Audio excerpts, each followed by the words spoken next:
Everybody deserves the right to water, food, and shelter. But in 2010, many families did not have that right. My name is Andre Van Heerden, and I was a pastor in Clay County at that time. And a school social worker called me up one day and asked if we could help with 5 of their children that were in this school who were living out of their car with their grandmother. It was a tragic story. The grandmother would take them to the gas station before the bus arrived and hose them down with a hose that was attached to the back of the gas station, and then towel dry them and get them ready to get on the bus and go to school. And that's basically how Mercy Support Services was born. We took the grandmother and the 5 grandchildren into a hotel, and we gave them assistance until they were able to transition out and be self-sufficient in a place of their own.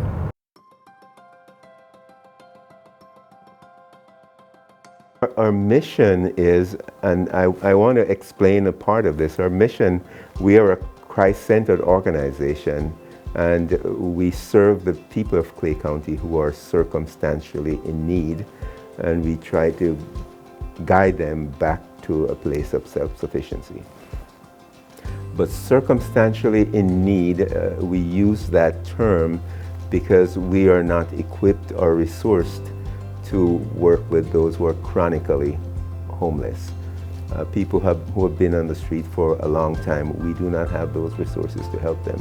Circumstantially in need would be like a person who may have lived in their car, like a couple of our clients who lived in their cars for 6 months or for 10 months and still working but don't have a place to live. So we were able to work with people like that, getting them in an apartment and so forth and so on. So circumstantially in need means that circumstances that have led them to become homeless. I think the most important core value to me is that we operate with a level of integrity. And when I say that, not because we are Christ-centered, yes, that is important, but operating at a level of integrity, meaning that we are going to do what we say. We're not going to have a nice spin out there about who we are and what we can do, and then when you come to us, that doesn't happen. We want to be sure that whatever we tell you we're going to do, we're going to do it.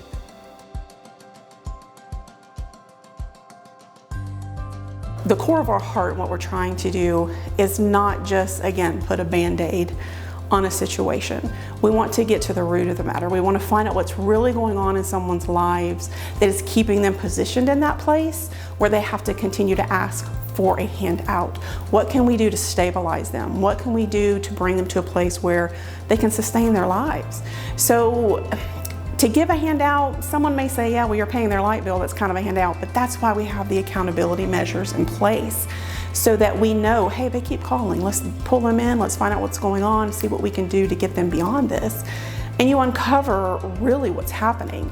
Is there more education that needs to happen? Is there an increase in income that needs to happen? Who all's in the home? Who's not working? Is there a loss of hope? You know, sometimes it's just a matter of a family or a person believing they can have more or that their life can be better. So that to me is really the difference. We want to affect long-term change in folks' lives that will impact generations to come.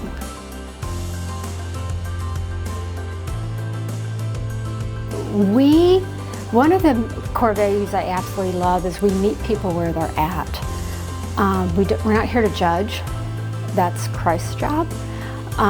We see the person, that every single person comes in and has something to bring to the table. We encompass them, we love them, you see it in every aspect of Mercy. It's the biggest core value because that's what Christ commands of us is to love one another. And we do that by not preaching to them, but showing Christ's love through our service and through helping them. So the way we intentionally collaborate with others, because we're like a hub of information, there are different churches within the community that want to give toward like a monthly donation, so that if we get clients that call and need an immediate help with utilities, we're able to do that.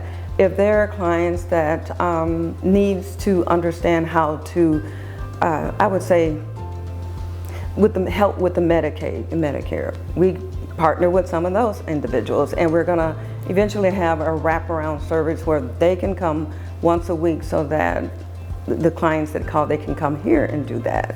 We also collaborate with other organizations here within the community where it's outside of our expertise.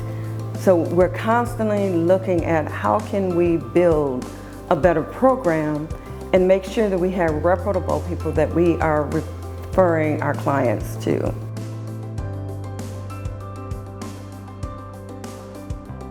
Well, housing is the biggest issue, and now everybody is aware of the fact that affordable housing in the state has, not just in this county, but in the entire state and in the nation, affordable housing has become a real issue.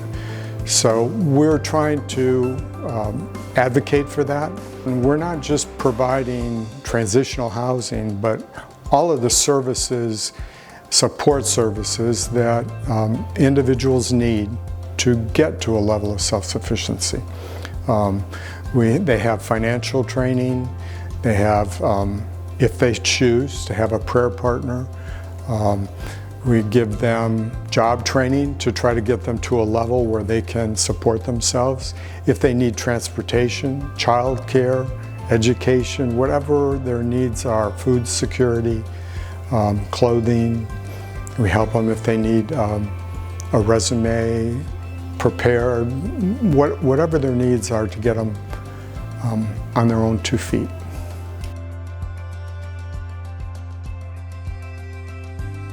Well, I would say that the programs we work here is financial coaching. That's one of the greatest tools that I think Mercy has. And what I mean by that, a lot of people that are coming in with crisis, they haven't been making sound financial choices. And so before we can even bring them to self-sufficiency, they need to know how to manage their finances. So that's one of the programs that it's great, but also we use volunteers to get that done. So we have to develop and train and have a really robust program so that the volunteers can really see that it's worth investing in. But also we have life coaching. And so whereas the finance coach is dealing with finance, we're going to deal with your life choices that you have to make. There are sometimes you're dealing with past hurts and they can't get past that. Some of them are going through a divorce, and you know, there's so much disruption in their home. So we are building life coaches versus when it first started, they had care coaches. Care coaches was helping them get through the Mercy programs. But now we want to really get into your life and using the Word of God to help that when it's necessary. Immediate needs, I can tell you we're always in need of, for example, for those callers into the call center especially, and clients at times as well, gift cards for grocery stores, gift cards for gas, always a huge need. Obviously we're primarily funded by individuals and churches in our community and some grants. We're not under any kind of federal funding, so we depend highly on our community and the citizens of Clay County to support us, and we treasure every one of them. They are a tremendous blessing, and that's why lives are changed and impacted every day. So we do always need financial assistance. Now, I would be remiss if I didn't put a plug in here for the Village. Those that are familiar with our program or maybe have heard some of our other folks here share their hearts about Mercy, we are in need of more program housing. I mean, that's just the big story, long story in a nutshell. And we have a dream and a vision from God to build the Mercy Village. If you've ever passed our property, there's a lot of land right to the next of our office, and that's where we're building the village. And the goal is to get that built prayerfully, completely, all 4 buildings erected by 2025. It's a big goal, but with God, you know, if your dream doesn't scare you, it's not big enough. It's not a God-sized dream, right? So that is the dream and that is the need. Obviously, we need to keep operating in the interim. So we do need the outpouring of support that our faithful donors have continued to give us over the years just to keep going and doing what we're doing now. But you know, the cry really would be to pray and seek God that if you can go above and beyond and pour into Mercy Village as well, every little bit helps. So if you're giving now and you're giving $50 a month, if you could give 55, you know, and just designate that $5 to capital campaign, that would be priceless for us. And we know that God will multiply it. So keep Mercy Village in the back of your mind. That's probably our greatest need of all overall for the vision of Mercy and what God's called us to do.